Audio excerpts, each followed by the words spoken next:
Hello friends, welcome to my channel Skill Up with Abir and myself Abir, an agricultural graduate।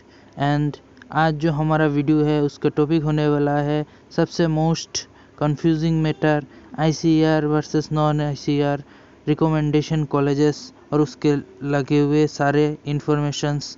तो इस video को ध्यान से देखिएगा।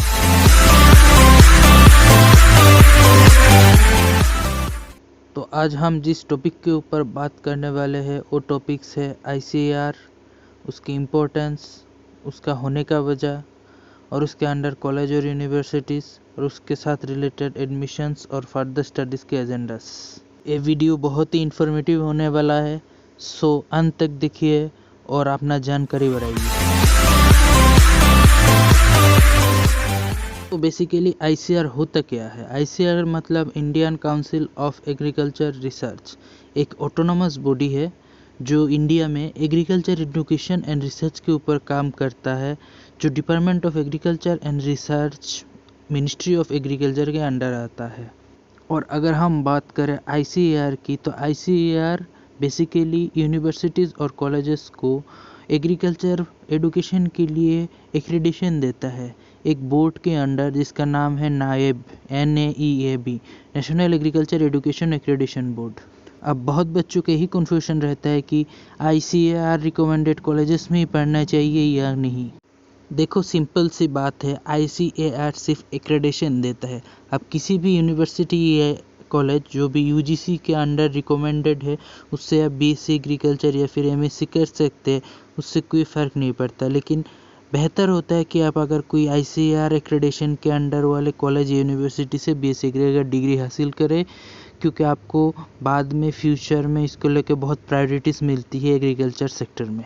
और उसी के साथ अगर हम बात करें ICAR के अंडर कौन सा इंस्टीट्यूट आता है, तो 2020 की तक ICAR में टोटली 4 डीम्ड यूनिवर्सिटीज़ है, 65 ICAR इंस्टीट्यूशंस है, 14 नेशनल रिसर्च सेंटर है, 6 नेशनल ब्यूरेक्स है और 13 डिस्ट्रिक्ट प्रोजेक्ट डायरेक्टोरेट्स है।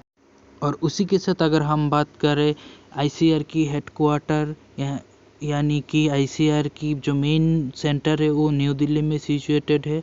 ICAR में एडमिशन लेने के लिए आप लोग एक एंट्रेंस एग्ज़ाम क्लियर करना पड़ता है जिसका नाम है all India entrance exam for agriculture. उसी के हिसाब से रैंक वाइज आपको ICAR एक्रेडिटेड जो भी कॉलेजेस है उसमें आपको अपना सीट रिजर्व कर सकते हैं और स्टडी कर सकते हैं।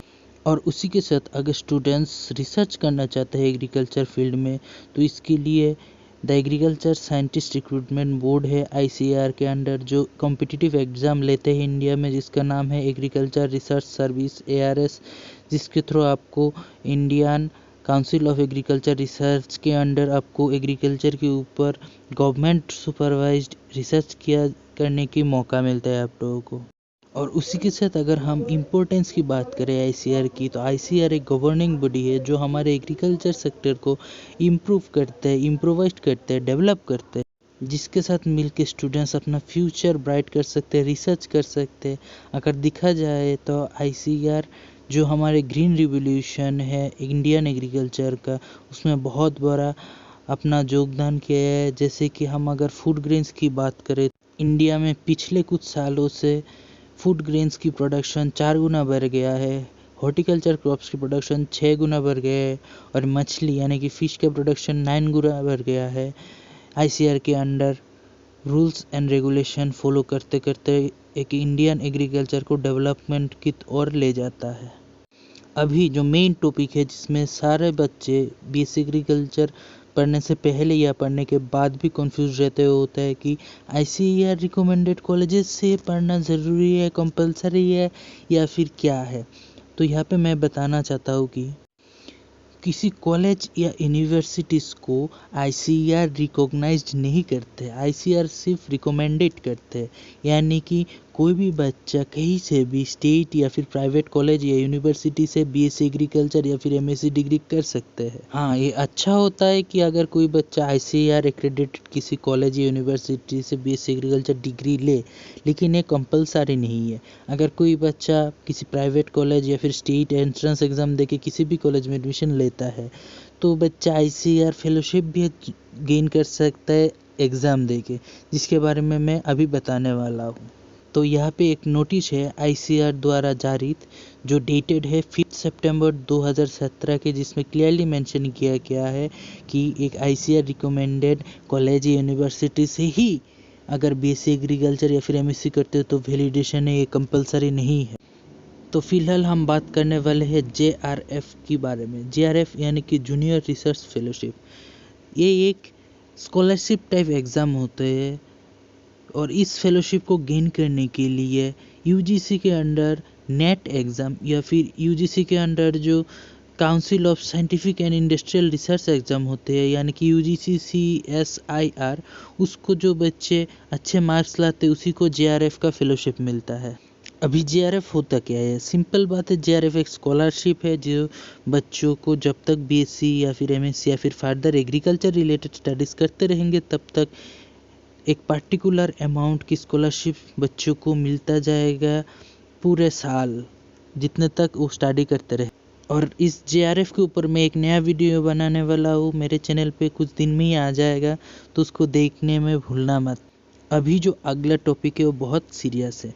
जो बच्चे BSc एग्रीकल्चर कर चुके हैं, यानी कि जो बच्चे अपना ग्रेजुएशन कंप्लीट कर चुके हैं एग्रीकल्चर में, एक तो ICAR रिकमेंडेड कॉलेजेस से या फिर नॉन ICAR रिकमेंडेड कॉलेजेस से, वो क्या PG कर सकते हैं अपना, यानी कि पोस्ट ग्रेजुएशन कर सकते हैं किसी ICAR रिकमेंडेड कॉलेजेस से? तो आंसर है हाँ, आप बिल्कुल अप्लाई कर सकते हैं, इसमें कोई रोक टोक नहीं है।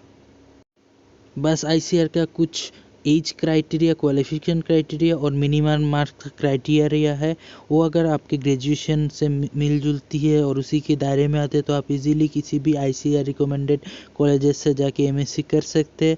हाँ, एडमिशन प्रोसेस अलग अलग होता है, अलग अलग यूनिवर्सिटी और कॉलेजेस में, किसी में एंट्रेंस होता है, किसी में इंटरव्यूज़ होते हैं, वो कॉलेज यूनिवर्सिटीज़ के रूल के अंडर होता है। लेकिन जो मिनिमम मार्क्स होता है वो होता है 50 to 60% marks in graduation level to get admission in any ICAR recommended college for post graduation।